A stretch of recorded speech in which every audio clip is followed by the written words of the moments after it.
Good morning, good afternoon, good evening. Welcome to Raven's Readings. Here are two more of my own stories.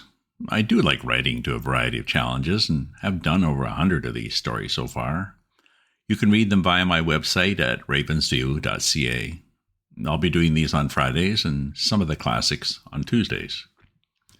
Today's stories, both from 2012, feature my fairy folk again. These are characters from Grimm's fairy tales brought back to life. The prompt for the first was to write a story where the protagonist has a chance to change a single choice and its result. Wish fulfilled. I just want to die. Sophie flopped back on her bed, grabbed a pillow, and flung it across the room. My life sucks. Nothing ever goes right for me. Hey, watch it. You almost hit me. Shit, who's there? Asked Sophie. She peered into the dark corner. Get back out the window, you crackhead. My dad's a cop, and he's in the next room. I'm not a crackhead. I heard you needed some help, Sophie. My name's Red. That's a dumb name, said Sophie. What are you, some sort of social worker for the projects? My dad must have called you. You guys are a waste of time, always talking and gobbledygook. I did get a call, said Red, and it sounded like you really needed someone, so I came right away. The call had hit Red while she was getting ready for another version of a story for the Grimms. She'd felt a blast of despair and of such desperate need that it had staggered her for a moment. She'd never felt that sort of call before, so had followed it here to a 12-year-old girl, full of drama and emotions and hormones. She'd gone through those same issues and feelings herself, even if she'd never actually been 12, so had to answer this girl's call. Red clicked on the light next to her. Do I look like a crackhead? No, said Sophie, but you don't look like a social worker either. What's with the cloak and hood? Well, it's comfy, said Red. Never mind. Let's keep this simple. If you could have 3 wishes, what would they be? What are you, a fairy godmother? Said Sophie. Okay, smarty, let's see.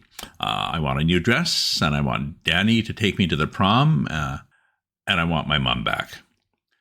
Sorry, said Red. I know your mom's leaving really sucked, but I know that when she left, it was her choice. She had too many other things she was trying to juggle at once and just couldn't cope.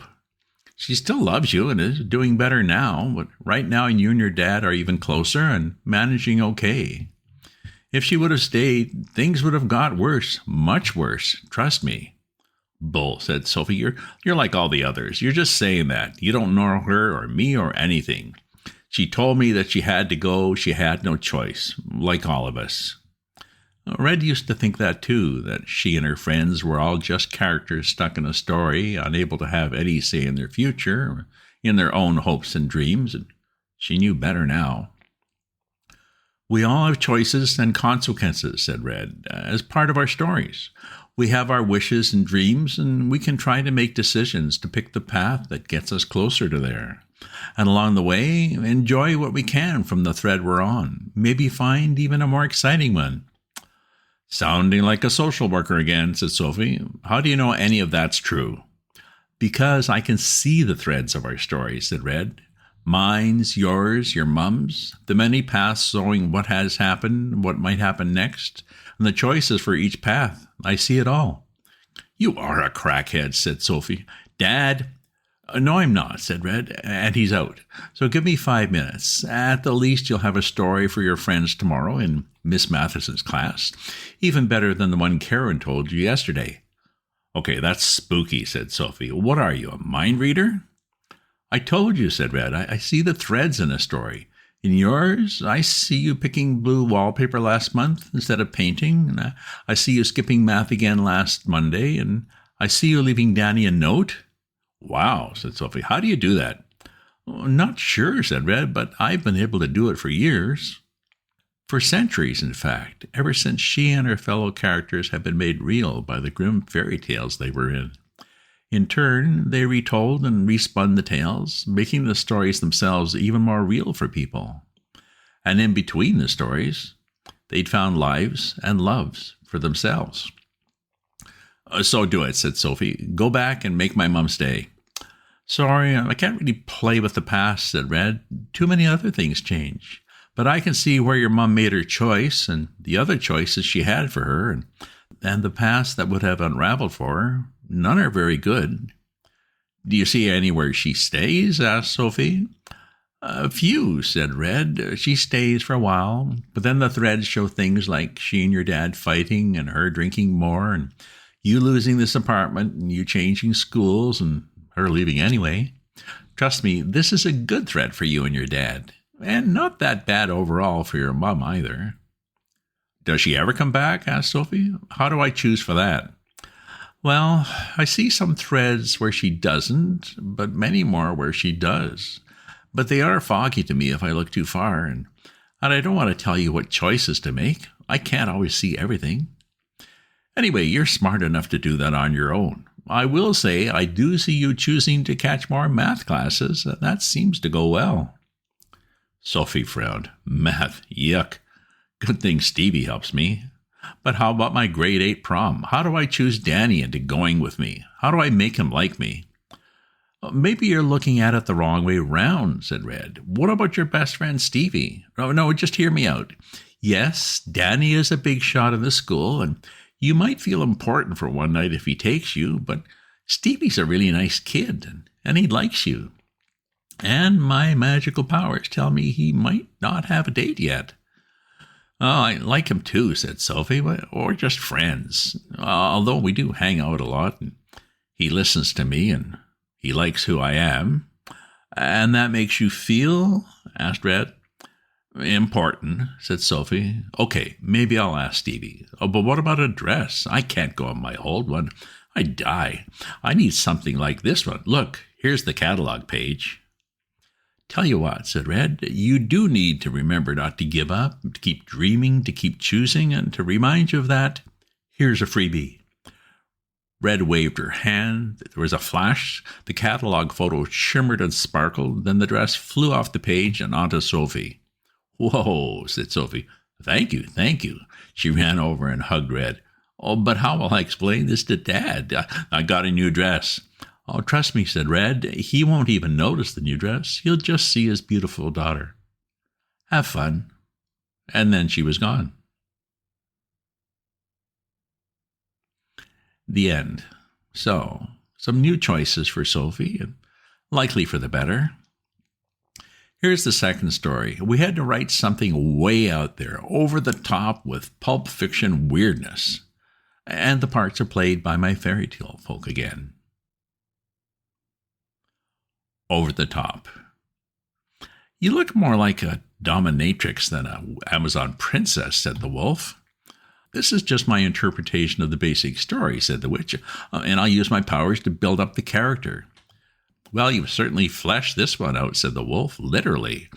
And it's not so much the leather as the spaces in it. We'll be getting an R rating. I think she looks good, said Red. We can't always do sanitized fairy tales. I want to explore more after my 300 years in the same old.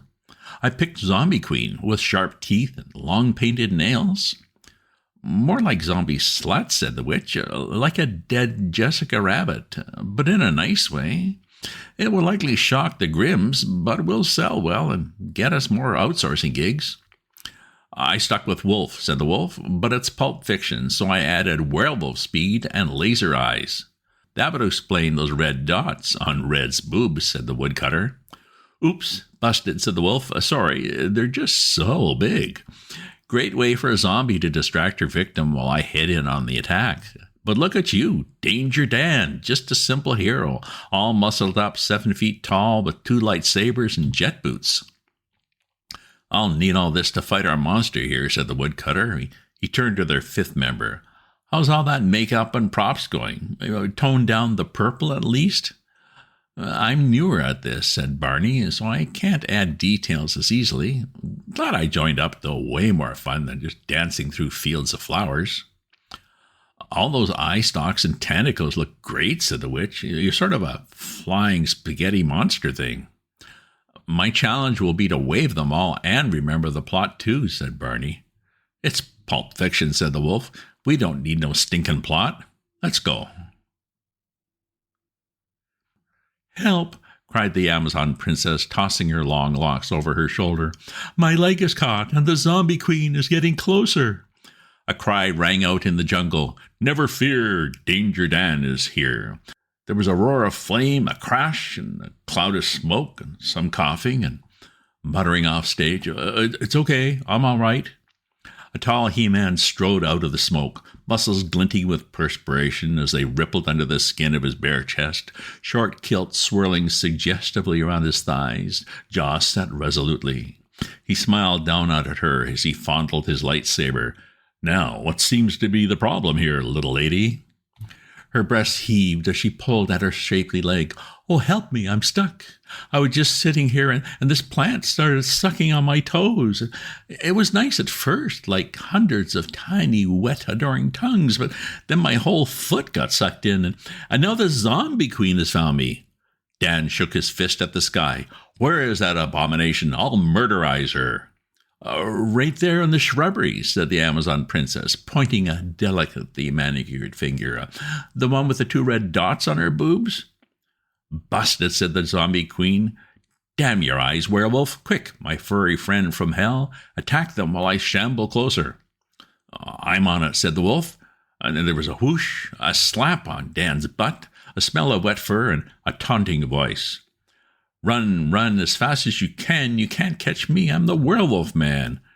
Really, said the zombie queen. That's it? This isn't tag.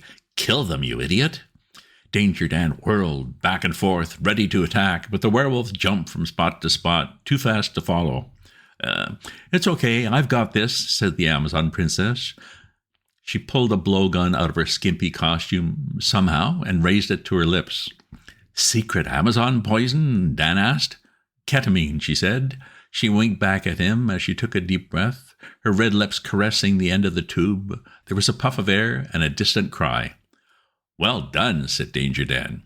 She smiled and licked her lips. It's all about technique. Now it's your turn. What? Said Dan. The zombie queen, she said. She's right behind you. Oh, yeah, sorry, said Dan.